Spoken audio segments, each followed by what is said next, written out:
You ready? Showtime. On May 3rd, summer starts with The Fall Guy. Let's do it later. Let's drink a spicy margarita. Make some bad decisions. Yes. Audiences are falling in love with the most entertaining film of the year. Fall Guy. Fall Guy? Fall Guy. That's what the poster said. See Ryan Gosling and Emily Blunt in the movie critics say exists to make you happy. Trying to make it out? Nope. Because I don't either. It's not what I'm into right now. What are you into? Talking. Yeah. The Fall Guy. Only in theaters May 3rd. Rated PG-13. Get ready for the greatest roast of all time. The Roast of Tom Brady. A Netflix live event happening May 5th. Hosted by Kevin Hart. The 7-time world champion gets his cleats held to the fire by famous friends and frenemies on an unforgettable night where everything is fair game. Tune in on May 5th at 5 p.m. Pacific time for the Roast of Tom Brady. Live only on Netflix.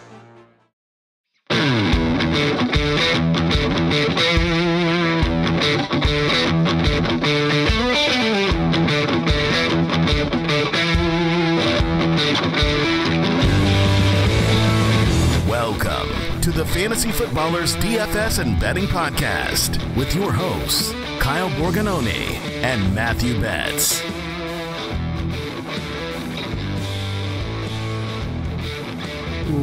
Welcome in. It's the morning after the draft. Whoa, brother. I am dead. That is the lowest energy you could have given. Oh, brother. The people deserve better, Kyle. And what they'll get is a lonely, lonely man. A man who is just the shell of who I used to be, because I knew who I was before the draft, Mike. Yeah. Not anymore. I don't even know what to share. I will say this. We're going to have a good episode talking through our reactions. We'll give some betting reactions. I'm in studio with Mike in Arizona, and I've seen you laugh a lot, Mike. Yeah. You're actually it comes natural to you. I love laughing. I love comedy. I'm an easy laugh. It feels good, man. Last night, I don't know if I've ever seen you uncontrollably laugh out of just nowhere. Okay, Michael Penix would just come to Mike's mind, and he would just lose it. Yeah. It was an incredible night. The draft was so much fun. Then for us, compounded by we had the huge draft special on NFL Plus. We flew Kyle out because we're like, dude, we got to have our stats guy here in the building for the show, and then we all get to enjoy the draft together in the same room. It's a really fun communal event, and on like the first 7 picks, we have our game that we play on the main podcast of how many picks can you get right, which is it's extremely difficult because you get one thing wrong and it just cascades to every other thing that you picked is now wrong. And through the first 7 picks, it was strange because it was exciting and yet pretty chalky. I mean, even when the Cardinals were on the clock at number 4, the only thing I think we were really waiting for was, do they trade out? And as soon as it flashes, the pick is in. It was, okay, here it is. It Marv. The Cardinals are going to do it. No one offered enough to move up. And so it was a little anticlimactic. It was a big sigh of relief as an Arizona Cardinal fan to know that we were going to do the right thing. Something logical. Something extremely logical, like your team has a desperate need and there is a elite player there for that need. So through the first 7 picks, it was fun. And then pick 8 was the whole setup. If you missed the special, look, we're going to be reliving this story over and over and over. But I'm sure we'll go at length on the main pod. But the short version is, I was very vocal in my chastising of Ian Rappaport when they put him on the screen. He said, "I think the Falcons are going to take Penix Jr." And you could see in his face, the tone of his voice, that this is a man like, I don't know if I should be reporting this. Like, I could never be credible ever again after this. And that's how I felt. I was like, dude, what are you shilling right now, man? Like trying to drive up weird interest we're watching the draft. You're trying to make it more exciting. I don't know, because that's the stupidest thing that the Atlanta Falcons could possibly do. There's no way. And then Shazam, from downtown, Michael Penix Jr. goes to the Falcons. And the room, if you haven't seen the video, it's all over our Twitters. Kyle grabbed an incredible screenshot of it. The room erupts in full, uncontrolled, riotous laughter. Andy and Jason went the extra. They were just pointing at you like a full schoolyard point and laugh. It brought me back to elementary. Did you feel like you were getting bullied? I did, and then I was able to separate myself, knowing that God gives his toughest struggles, to Falcons fans. And it is funny if you watch the video, the very end, you put your hands on your head to the point of going like, no, like there is something off in the universe. So yes, it was a genuine moment. I will say that. Like, yes, it was. It was. How did I haven't really been able to like talk to you about it because I haven't been able to talk to myself about it. How? Like, what thoughts start going through your mind? Who did you think they were going to pick? So I also went through all this. By the way, Mike and I we're having our cup of coffee. Yeah. You're going to get to talk to us. We'll talk through most of the picks, some betting perspectives, and bets. Who wanted to give one at the very end. We'll give a little prop that you guys can take. But I wanted us to go under the radar. There was a chance for us to take an edge. Trade back. Right. Just take the best player, Dallas Turner, whoever. At that point, Latu. It was like the run of offensive players turned unprecedented. But at that point, it was still like, this is wild. We're at pick 8, and no one has taken a defender. You could have had your top defender on the board. Like the range of outcomes for this team was we take a player and no one thinks about the Falcons for the next day or two. Like no one would talk about them. Right. Instead, go about your business. I tried to explain to my wife, like, I don't think you get it. Like this isn't just this might be the most talked about and laughed about pick of all time in the NFL. Yes. Like people are going to compare it to Jordan Love, and we'll talk about that more, but it's like, it was a different situation. It was later in the draft. It was a team that, look at the Falcons as a win now team. I went through and watched the press conference just to move through the stages, Mike. That's where I was. Who was talking at the conference? Terry Fontenot, the GM, okay, and Raheem Morris. Oh, both. All right. Both together. And I will say that they had like kind of a collective approach where they clearly talked it out. Like, okay, here's how we're going to do this together. The reasoning behind it, though, is quite strange. And one of the things they emphasized a couple of times was, we know we won't be back up in the top 10 for a long time, which is a major assumption for a team that has picked 4th, 8th, and 8th. All right? Offensive skill position players. The first time ever somebody's done that 4 drafts in a row. So the first assumption was there's no way. And I was looking at the over-under for the Falcons because they're divisional favorites, NFC South, and their over-under was at 9.5. And a ton of money came in on the under last night, which makes a ton of sense. But the other thing they said, which was quite confusing, and maybe you can help me with the logic because I'm not really seeing it, is they basically said, well, this draft clearly had a lot of quarterbacks going early. And so, I mean, it was just there. And I was like, we're all trying to find the guy who did this. Like, were they wearing the hot dog suit? Apparently, because I was like, you caused this to happen. Like you are the team that caused this run of quarterbacks because everybody knew what was going to happen the first 3 picks. They're like, oh, there's 6 quarterbacks in the first round. Yes, because you were one of them. So I guess we'll go point by point. I don't know, but in the defense of that, it at least is reported. You never know what is true or what is not. But then last night, a report came out that it was the Saints, the Seahawks, and the Raiders were all trying to get in the top 10 for Michael Penix, which I hate so much about this whole situation is the man, the player, Michael Penix. He did nothing wrong. He did everything right. In fact, he earned his way to becoming a top 10 draft pick, and now this is what we're talking about. And I've heard, various arguments in favor of stock up on quarterback, which I don't disagree with. In a game, like we're playing a game, yes. thinking about it that way, yes. Now game theory is you got to get your quarterback. And it's to the point of, like, I'm thinking about it, okay, if someone had the 101, takes who they think is the best quarterback on the board. At 201, there's another great quarterback prospect on the clock here. It would be really controversial to do it, but you have two shots. But that one makes sense to me. But that's not what happened. These aren't it's not a team of unproven kids. It's a team that paid $100 million guaranteed to Kirk Cousins to come in and win right now. So the stock up on quarterback argument to me, it doesn't make sense in this context. Like yes, exactly. And if they're saying, well, we're not going to be in the top 10. Okay, so you're planning for everything to go right.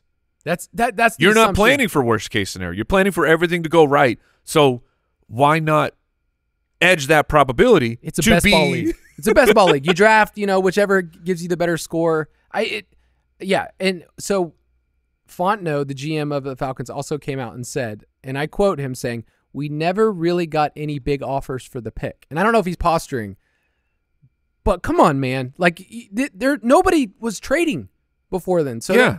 Who cares if you didn't get an offer? Yeah.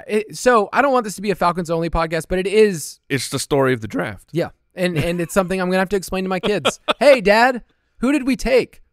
Oh, don't worry. He's not getting any snaps this year, buddy. He's 24 right now. Unless maybe Cousins gets hurt. I don't know. But that's a plan for the worst. That's not a plan for the best scenario. Yes. Theoretically, he should be 26 by the time that Kirk Cousins' guaranteed money goes away. Is that right? Yeah. If there's 2 years and then there's another $10 million guarantee that they can move on. Move around. Yeah, which that's cool. That makes sense in a lot of markets where you can do that. Daniel Jones, it was basically like a 2-year deal and then they'll figure it out.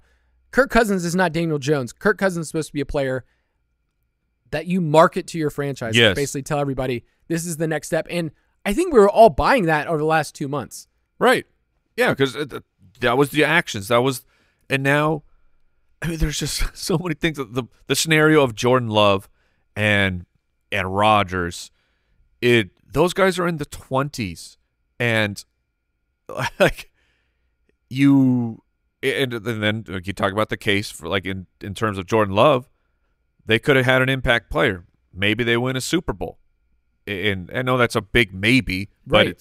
but they didn't. And your true ultimate goal is to win Super Bowls. At least I would think so. Like if I'm the NFL owner and I'm giving GMs and head coaches tons and tons of cash, I'm not doing it because I want to have a good time and have a good run into the playoffs. I want a Super Bowl. I want to be great. I want to be connected with the one for the NFL greatest of all time. Like, what an owner, like Robert Kraft. People know who Robert Kraft is. I guess people kind of know who Arthur Blank is because of Home Depot and other stuff. Yeah, but it's just like not every NFL owner is known. Right. At least and not known for NFL. He wants to win. He's willing to put the money in. But I'll just say, from a team building perspective, I'm not even trying to say a Falcon fandom. It's like there's going to be revisionist history, whatever happens in 2 or 3 years. That's how we do it with our franchise. And from a team building standpoint, this is what I talked to Betts this morning. Betts, he's like, hey, I just need to check in before the show. How are you really feeling? It's really assuming that they thread the needle on a bunch of stuff. The second round, the third round picks, and what you're saying, Mike, like they're assuming they're not going to be in the top 10 again. Right. They're assuming all these things. So it's tough. And y'all about to lose some picks. That's what my joke yesterday was like, did we lose this pick and they made us pick Penix just as penance? The investigations for tampering are going on, and the NFL takes tampering serious. We just had it. It was a self-reported one, but the Cardinals just last year to bring in their head coach from Philadelphia. What was they forced him to swap like a third round back Right. I mean, it was. Hopefully it's not anything. Usually, like if it's a 5th or 6th, we're like, okay, we don't think about it as much. But like, what if what's the day 2 pick? I mean, Miami had to lose their first a couple years ago, so it's like it can happen. It's just, yeah. I only know pain. So when you're talking about Super Bowl aspirations, I don't really have a rosy outlook on that thing. But we also play a game. We play a game called Fantasy Football, and we try to project where things are moving forward. So Mike and I are going to walk through some of the picks of the first round and kind of say, we didn't see this coming based on mocks, because Betts and I have done a lot of work. He put out 2 different betting mock drafts before Betts went under the knife. By the way, he's great. He's doing fine. Yeah. The call of the day, there's so many good ones, but Betts awaking and messaging our Slack saying, like, I just had a surgery and somehow I'm not the one who had the worst day. Incredible. He was spotted. Incredible. He was spotted. He told me too that the first thing he asked when he woke up was, who did the Eagles pick? And the lady's like, what are you talking about? And then he had to see the Penix stuff. So yeah, it was a pretty wild time. Sensational. We do have a lot of stuff coming up for the month of May and June on this podcast, including, we're about to release the next update of the Dynasty Pass, which is part of the Ultimate Draft Kit Plus. If you get the UDK Plus, you also get the DFS Pass, and Betts and I will be putting out some of our win totals, which, I mean, to toot our own horn in the midst of my suffering, like, win totals is what Betts and I think are best at. It's a tough market that you're trying to see way far out, but that's something we're going to have an entire show on, and premium content that's in the DFS Pass. So udkplus.com. Mike, you have a busy weekend updating everything. Yeah, absolutely. All the rookie rankings, the dynasty startup rankings, the trade targets, which they would look. Trade targets are really tough, especially before the draft, because things had changed. They were doing extremely. We were killing it. Extremely well of identifying players that perceptually in the market, their value went up. And so if you had grabbed them, then their value went up. Then the Raiders do things to, like, Michael Mayer, who I thought was a tremendous trade for target, because he's so under the radar. Like, he has been lost to Laporta and Dalton Kincaid. And meanwhile, here's second round Michael Mayer in a great spot. And then they draft Brock Bowers. I mean, 34th pick overall, Michael Mayer, with a insane production profile. He's not like some random college tight end. So good player. We'll see what they do. I guess they're just going to run the ball and just high tee it. Yeah, but run? Is this Zamir White time? With Aiden O'Connell, and they're just they're a weird team. Luke Getsy is. Do you remember that story with Luke Getsy where Antonio Pierce like, I don't know how the Bears beat us, but they beat us with that backup quarterback, and I just really like what Luke Getsy was doing there, so I brought him in. I'm like, dude, like, you got beat by the Bears, and so you said I need this guy to be my offensive coordinator. Dude, humans are funny. It was a weird time, but we'll walk through part of this draft. Let's do it right now. Hey, rookie, welcome to the NFL. So our goal isn't to, simply recap. You've probably got a ton of that, and if you haven't watched the NFL Plus special, it's still on there, right, Mike? They can check it out. It's on demand if you want to go watch. It was a good time. It was a great time. My feedback to the guys was, man, we're really good at stumbling into dumb things and funny things. Yes. Oh, yes. That's what we do best. Yeah, it was super fun. But Caleb Williams at number 1. Early on, one of the things that we've been working through with quarterbacks is we've kind of been like, for fantasy, they're not very good. They're kind of held back. And then we've kind of discovered over the last 5 years, really since Kyler Murray, teams are letting the quarterback throw more and more. You saw that with C.J. Stroud last year. And the offensive coordinator for the Bears, Shane Waldron's kind of been a pass-heavy guy. They take Rome Odunze. So to me, it's very easy to be bullish on that. His line on DK is 3,500 yards, passing yards for Caleb Williams. Now, we talked also and kind of joked about the Bears' passing record. It's like 3,800 yards. Yeah. So what are your early takes on that offense and just passing volume-wise? Like 3,500 yards feels like an achievable number if they're going to throw this much and they have the weapons for him. Yeah. I'll pull it up if you don't know off the top of your head, but what was Bryce at last year? His passing yardage? 2,877. What's funny is Betts and I took the under on his passing yards because it was. Oh yeah, no, I was in with you guys. Yeah, and it was like around this total. I need to look back, but it was like 3,600 yards, 3,700 yards for Bryce Young. So I think we can be a little bit more bullish going in, just based on the weapons alone and the pass offense. But I don't know, like we're not giving out an official like this is what we're gonna do. But like I kind of like the over. Yeah, that's where I would lean right now. The bringing in Odunze as well. At pick number 9, I'm so happy for Bears fans. Yes, because this is like not everything works, of course, but they're really taking a shot. Like they're getting after it. They made really tough decisions early with trading Justin Fields away. It's just looking and saying, "Hey, you're an okay quarterback, but you're not going to get us where we need to go. So trade him away." That's in like the Arizona Cardinals did that recently too. Theirs was a little more extreme because it was 1 year of Josh Rosen, and then the team bailed and said it's not going to work. But it's still a bold move to go to an unknown quarterback, even with his pedigree. He's still an unknown player. Versus Justin Fields, who you know can win some games for you. So I love that, bringing in an alpha wide receiver. So I would lean taking the over on that one as well. Yeah, we've seen, I mentioned it, but rookie quarterbacks over the last 5 years, the average pass rate for teams that have a rookie quarterback is 13th in the league. Like that's kind of where CJ Stroud Texans were, where it's like, sweet, we're going to get some passing volume.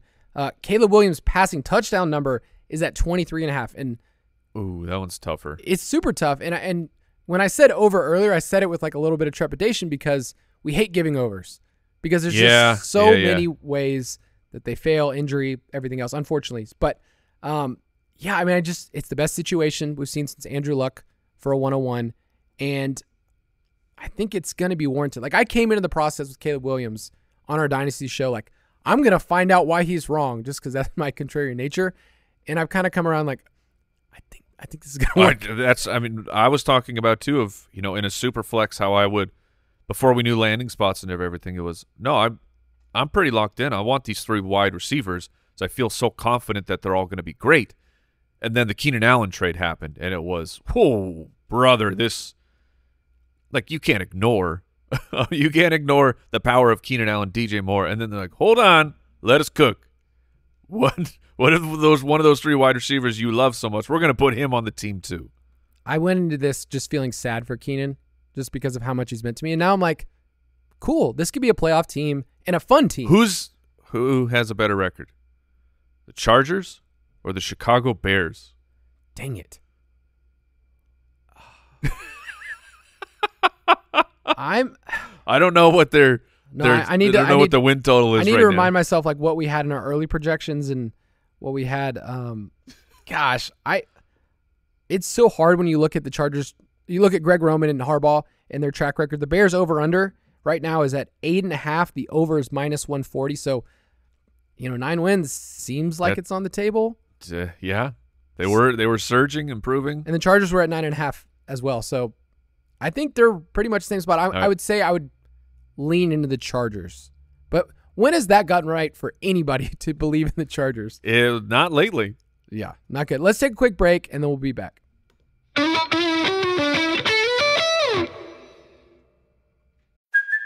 Hey, it's Kaylee Cuoco for Priceline. Ready to go to your happy place for a happy price? Well, why didn't you say so? Just download the Priceline app right now and save up to 60% on hotels. So whether it's Cousin Kevin's Kazoo Concert in Kansas City, go Kevin, or Becky's Bachelorette Bash in Bermuda, you never have to miss a trip ever again. So download the Priceline app today. Your savings are waiting. Go to your happy place for a happy price. Go to your happy price, Priceline. This episode is brought to you by Shopify. Whether you're selling a little or a lot, Shopify helps you do your thing, however you cha-ching. From the launch your online shop stage, all the way to the we just hit 1 million orders stage. No matter what stage you're in, Shopify's there to help you grow. Sign up for a $1 per month trial period at shopify.com/special offer, all lowercase. That's shopify.com/special offer.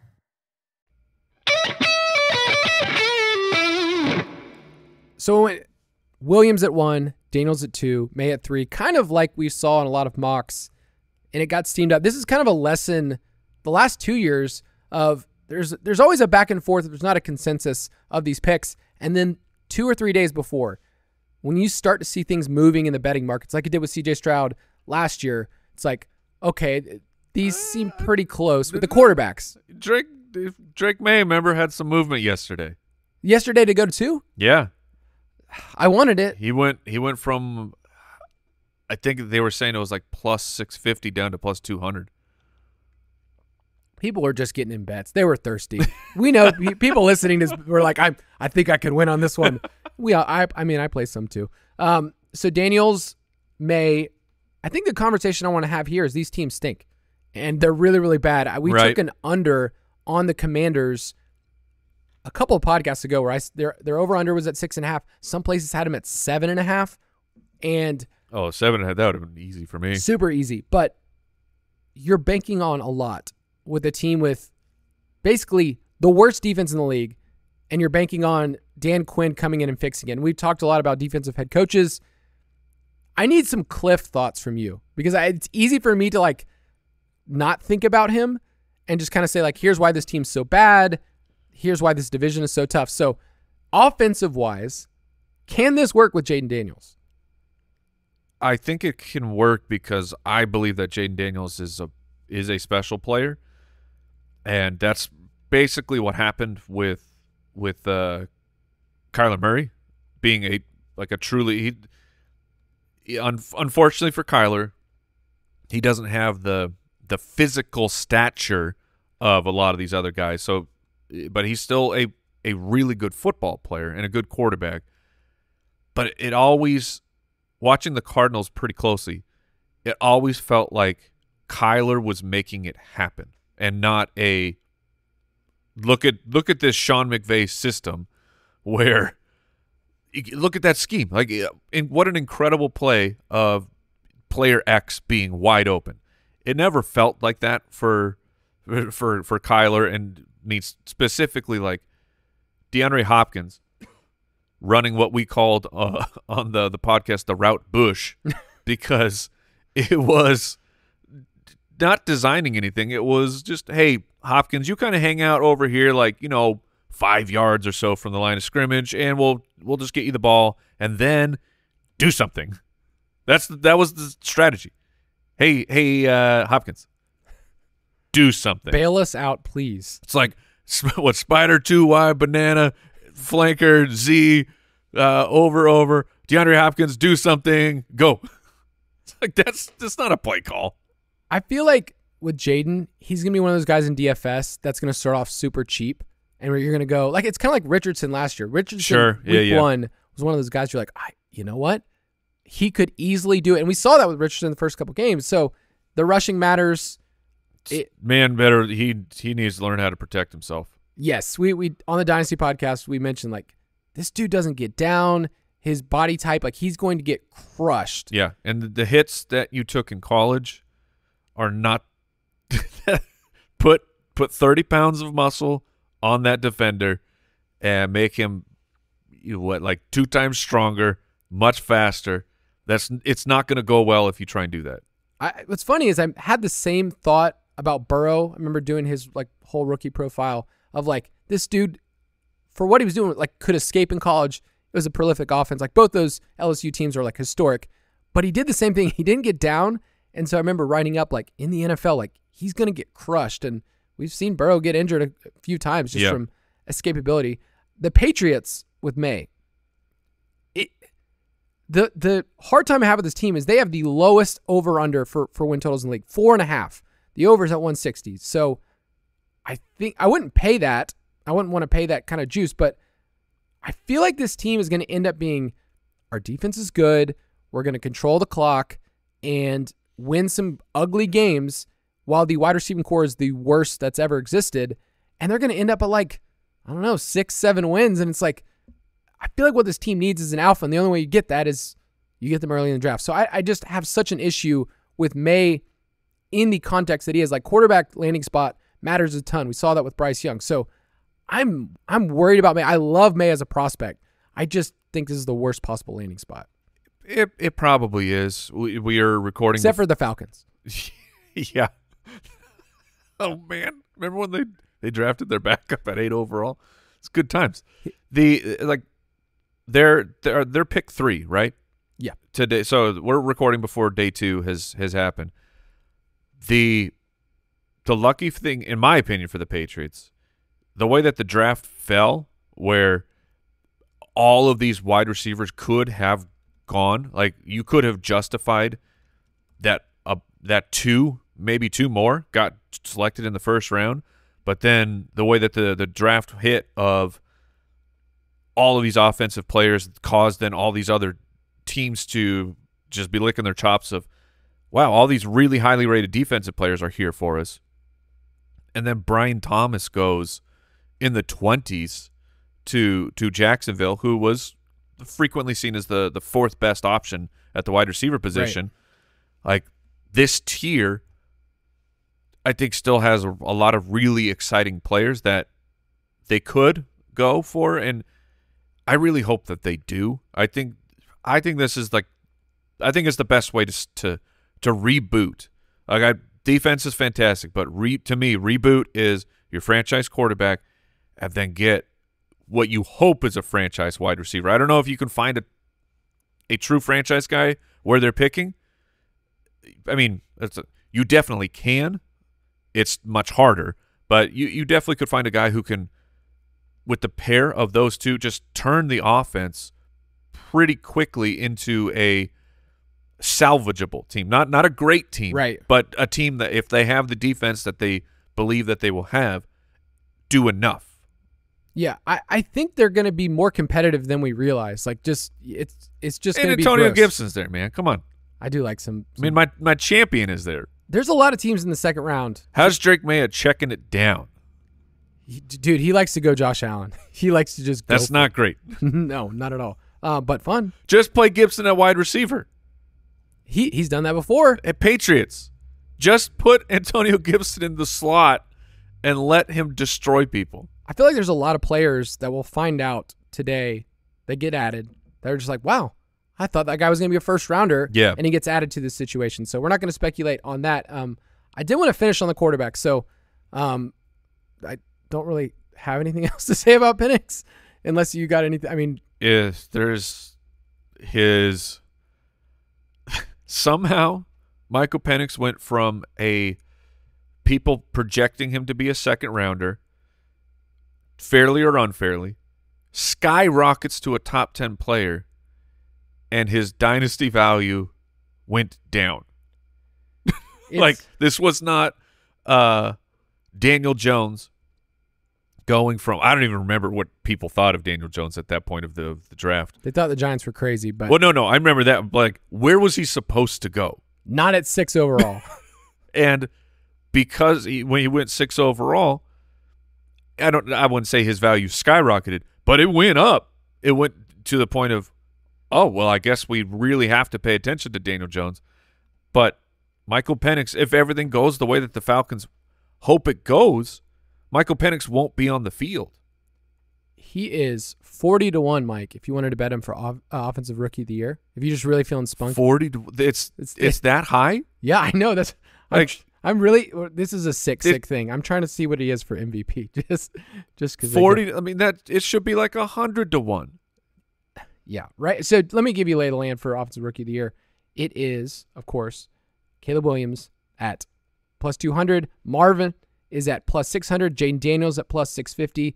JJ McCarthy's an interesting one. Yeah, I don't mind it. At plus 800. And then you got Neighbors and May. But I think when it comes to, we'll talk about awards markets later.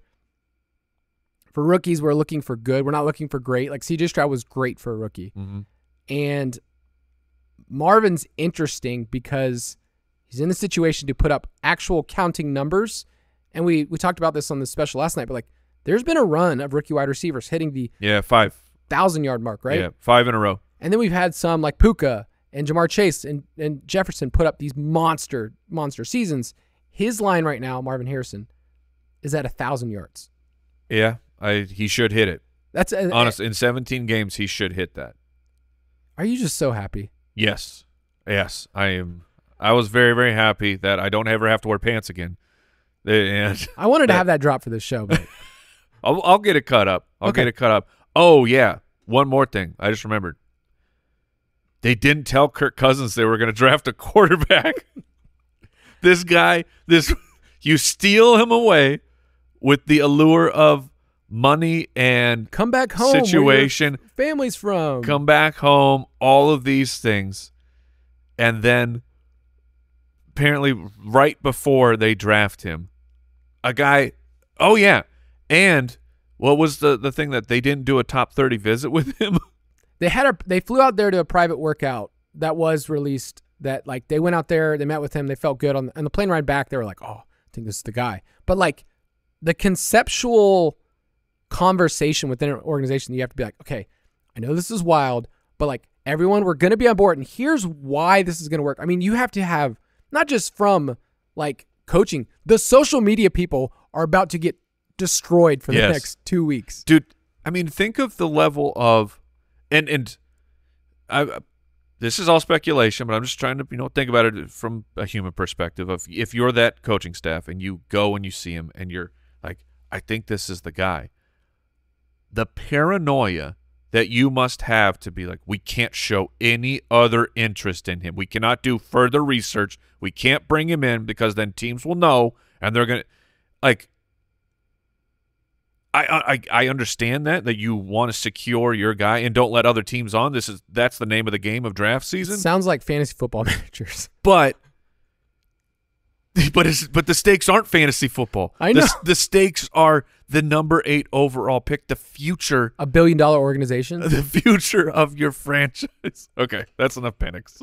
Oh man. Until I think of more things. They'll keep coming. And I've gotten to, like I said, I've moved from the denial because in the first part of the draft, I really thought, oh, maybe there's something maybe they have a trade worked out. Nope, they didn't have a trade. Then I've been in anger. But the problem is I have 4 years to get to bargaining because that's when we'll see him on the field. Now, sorry, we're back on it. But like I think, what the contract for Kirk Cousins? Just how is it laid out? Was it like?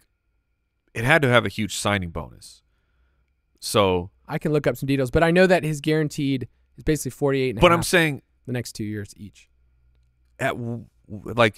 Is it at all theoretically possible that they trade him? He has a no trade clause. Okay. All right. Remove all that weird speculation. No, they have. I mean, he'd probably waive it. if you're Kirk Cousins. Dude, how do you manage these people? They're human beings. They're not just players. They're human beings with full emotions and families. And I know Kirk Cousins is viewed as this softer spoken, but I mean, it could be a fiery leader, but the opinion of him seems to be very positive as like, this is a good man. Yes. Even good men break when you feel like you have injustice has been served. Feels like the plot of a movie. Just okay. All of a sudden. All right, I promise. I'll try and stop. No. And it's a good transition point for us because I did see a really good meme that said that the Vikings and the Falcons both secured the successor to Kirk Cousins in the same draft. And they were excited about it. So J.J. McCarthy, and for those of you who don't know, Mike loves the Vikings. He has family from there. It's my second team. Yeah, and the Chargers have been my second team, so I've made poor choices too. But this can work. I love it. This was speculated a ton on the Dynasty podcast. Once JJ started to get steamed up into the first, it was, man, imagine if he gets to go to the Vikings because my tape studies, this is a good quarterback, very accurate, makes good decisions. What will happen when the team is on his back and it's not high T run because the Vikings are not set up to do that. Even with Aaron Jones here, the running back position should be much better. But Aaron Jones at this stage in his career, he can't be the focal point of the offense. And on top of that, you have Justin Jefferson, who you're about to give, the moon, a Kirk Cousins level contract. So what, which is $100 million guaranteed. Good job, Vikings. Yeah, I mean, and they got Dallas Turner. Like, I feel like they did fantastic. Like, when you just look at boards and mock drafts and everything, I was like, oh, I didn't know that was possible to get both those players. Yeah, honestly, even if the Jets fleeced them and convinced them to trade up to 10 of just a full bluff, calling the Vikings saying, hey, our phone's ringing. Do you guys want to come up here and get – we know you probably want to get J.J. McCarthy. Well, our phone's ringing. You better come and get him. And they do. It wasn't a huge tax, especially if you're talking about a franchise quarterback. But even if that was completely untrue and they got just totally robbed of these picks, it doesn't matter. It does not matter because you secured J.J. McCarthy, and at the very least, you don't have to go into the season where everything is on Sam Darnold. That's your hope, is that Sam Darnold is the future of your franchise. Their win total, the Vikings, is at 6.5. The over's at -140. And it's a team that struggled last year when they said, hey, Cousins isn't here. Let's just see what Nick Mullins can do. Let's just let him. Yeah, but that's what I mean of the team they should have morphed, but they couldn't. Yeah, and it's interesting because Kevin O'Connell, he could have looked at J.J. McCarthy and said, he doesn't fit what I want to do. But he looked at him and said, I think this guy can progress in the type of player. I mean, they've been top 5 in pass rate. Like, they're a team that wants to throw the ball. So, and I was, by the way, very, very happy, sniffing my farts, when I saw on the screen the comp they gave for J.J. McCarthy was Alex Smith. Yes. Yeah. I was like, okay, I got something right today. Yeah. Which, speaking of, I don't know which broadcast people were watching, but the NFL Network broadcast, some of these, the bullet points it was fantastic. Winner. Yeah. It's like, winner. Nasty. It was just, I'm like, dude, who's putting these things up? I think it was Joe Alt that just said enormous. They put somebody in charge of the bullet points who said, we want to keep these real tight this year, and let's just keep it that way. But there's a lot to like with the Vikings. Where yes, love it. It's crazy with Justin Jefferson. I know this is more of a dynasty take, but a week ago you're like, oh gosh, does this hurt him? And now you feel it stabilizes him. I'm not saying it's this is this massive boost. Yeah, we don't know if he can be as good as Kirk Cousins. Yeah, I like what the Vikings are doing. It's making a lot of sense. It's logical to draft players that are good, that can help your team now. Yes. That's what I'm finding out. Let's take one more break, and we'll be right back. Hey, rookie. Welcome to the NFL. Not the right drop. But hey, we've been places. I'm going to hit it one more time, Mike, because that's what I do. I wasn't even going to say anything. I was going to let you fix it. No, it's DFS, man. All right. We let it roll.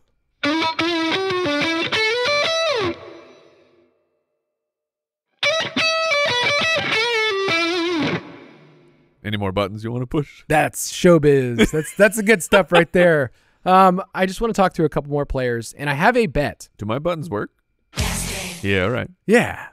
I'm trying to make this easy for Jeremy, maybe for Josh. We're just rolling with it. It's Friday morning. Let me just say this: Betts wanted to make sure that people had a prop. All right, and he wanted to give it out. So Betts was under anesthesia, so whatever he said cannot be held up in a court of law. But he did have a Bo Nix one that he wanted to give. And the Broncos are bad, man. The Broncos are really bad. They're really low on draft capital. They don't have a ton of picks, and Russ is eating up 19% of their cap. Mm-hmm. So it's really, really bad. Bo Nix, is he the week 1 starter of this team, in your mind right now? Ooh. Over Stidham? Over Stidham or Zach Wilson? Oh, I forgot Wilson was there. That's what I'm saying. They have the boys. Look. The crew. Atlanta. That's how you smoke screen. Give a garbage pick away for a backup quarterback and give at least a few thoughts that, maybe the Broncos aren't going to be really aggressive this draft for one of the quarterbacks. Which I guess they didn't have to be because Bo Nix just dropped them. Like it's weird to say someone dropped you at 12 when a lot of projections were this is they not had a a first magnet round and said we have to take a quarterback here. First week starter, Bo Nix. I will say no. I think Stidham will start some games. I'm in the same boat. What if I told you that Bo Nix and Zach Wilson are both 24 years old? What? Zach Wilson is 24 years old. Oh, he turns 25 in August, and you know who else is 24? Not yet. I think May 8th. Michael Penix. I apologize. Yeah, we're giving him time. You know whose birthday you get to celebrate in 2 weeks? His 24th birthday. I hate that I know that fact. I hate that I will now get to May 8th. I think it's May 8th. But we're back on it real quick because over this draft season, and I know you've shared some of your thoughts on the shows, but in the Slack, you have been even more ferocious in your stance of you hate when teams draft old quarterbacks. You hate it. I hate it. I hate it so much, and because it doesn't. Joe Burrow worked. I have questions about Joe Burrow. It's more of a bit. It's more of a bit. Because if a guy carries your team to the Super Bowl, it worked. And a second contract. And yes, no, I agree. But you have many times talked about just how ridiculous it is that teams are going to draft these guys in the first round, and then your team drafted one. You know, it makes me so good. Like I Boston. I forget how you put it on Twitter. You said Kyle is, and then you made it clear he was a Falcons fan. Here lies Kyle. Yeah, it's not doesn't work out traditionally. It was one of the greatest moments of my life. Yeah, what? At your expense. I'm so sorry. I'm glad I could just. I don't know why I'm apologizing because it's not real. It's fake. I'm not sorry. It was great. We all loved it so much. Like, if anything, I got to fly across the country to just feel the pain. Yeah. And I'm feeding off it. And the thing is, I'm not turning it the other way and saying, here's why it was a good idea. No, I'm just taking it. Just taking the pain. All right, so back to Bo Nix. Yeah. I don't think he's going to be the week 1 starter either. And Betts was looking this up because his line for his passing touchdowns is 18.5. Okay? Which doesn't sound like a ton, you know. Right. But he looked up rookie quarterbacks that start 8 or more games since 2020. Did they hit 19 passing touchdowns? Okay? Here are the guys that did it. CJ Stroud. Yeah. Justin Herbert. Baker. This is 2020. Oh, okay. And Mac Jones. Now here's Mac Jones did it? He did. He had a good. Oh, good for you, Mac. I know. He looked good after the first year. But here's all the guys that didn't do it: Bryce Young, Will Levis, Kenny Pickett, Trevor Lawrence, Zach Wilson, Justin Fields, Davis Mills, Joe Burrow, and Tua. And these are guys that started 8 or more games. I don't know how many games Bo Nix is going to start. Like a lot of these teams end up doing what they did with Levis last year, where he started 9 games. We kind of knew that he'd eventually. I'll take more than 9. Okay. I'll give Stidham like a month. Okay. Good for him. For Stidham? Yeah, I feel bad for Stidham because he's just kind of been like there. And he probably really thought this was his opportunity. The progression of this team was Russell Wilson's our quarterback. Jared Stidham, we're going to talk about you being our quarterback. Then we're going to trade for Zach Wilson. Now we're drafting someone else. Yeah. Not good. So Betts really likes the under. When you just look at this team, their offensive weapons. He said Tim Patrick hasn't played since, well, a very long time. he says it's been a long time. Sutton, obviously older. Josh Reynolds is going to have to play a key part in this team. So the passing weapons aren't great. He probably has to start 15-plus games for this to even be close, and that assumes he's effective. Like, yeah. I mean, Trevor Lawrence, it was bad for Urban Meyer, but anyway, bets like that, it's under 18.5 passing touchdowns. It's at minus 125 on DraftKings. I think it's a solid bet. But I want to close this out, Mike. Any other players that you just want to, like, the very end, maybe, throw out there that we'll find out today that maybe gets drafted in the second round and you're the happiest man on the planet? Come on now. I mean, well, the real answer is Trey Benson. I can't wait for his landing spot, because if it is a good one, that will be so exciting for fantasy purposes. And if you listen to the Dynasty podcast, it's a little unfortunate because I truly do, like, I started talking about this guy because I really actually believe in the player, and then it turned into a bit because I just love a good bit, but it's a bit that has a strong foundation of actual belief. It is just now turning into like a Bill Brasky situation, but it's Ben Sinnott, the senator, in my opinion, the tight end too. Like I've joked this is the tight end one. That's where the bid is. That's a great bid. I'm not taking him over Brock Bowers, people. That's not real. But I think that Sinnott could find himself to be a day 2 pick, and essentially the draft capital matters, of course, but like the number one thing that matters for us for fantasy purposes to the tight end position, it's athleticism. And the dude is a monster. Yeah. Like, he is I know Theo, you're like, oh, Theo Johnson. Yes, Theo Johnson also has a chance, but to me, Sinnott has the athletic traits, and then watching him, like, dude, that's a man. That's a guy who's not going to get bullied and pushed around in the NFL. That's a guy who's going to bring the pain. We'll see where I hope it's a creative team, man, because he can play all over the field, the fullback kind of hybrid move, tight end role, George Kittle stuff. Like, those are fun players. We need fun players in fantasy, especially at the tight end position. The running backs, like you said, that's going to be a big story today that we find out. And then I just got to know where, like, Troy Franklin, Ladd McConkey, all those players, Betts and I, next week, we'll be starting the summer of best ball. We'll be walking through and kind of giving some strategy. And one of the things that I've been studying is rookie wide receivers. We're way too low.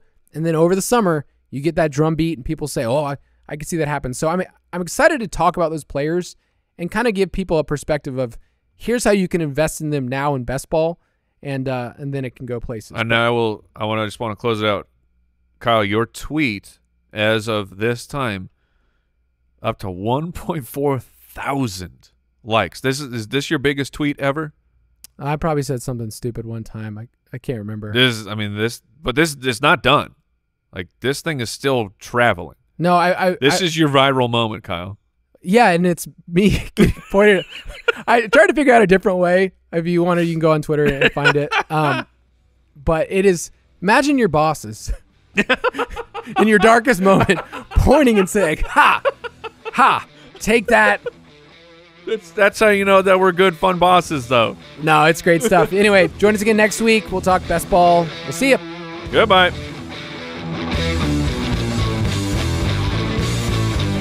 Thank you for listening to another edition of the Fantasy Footballers DFS and Betting Podcast.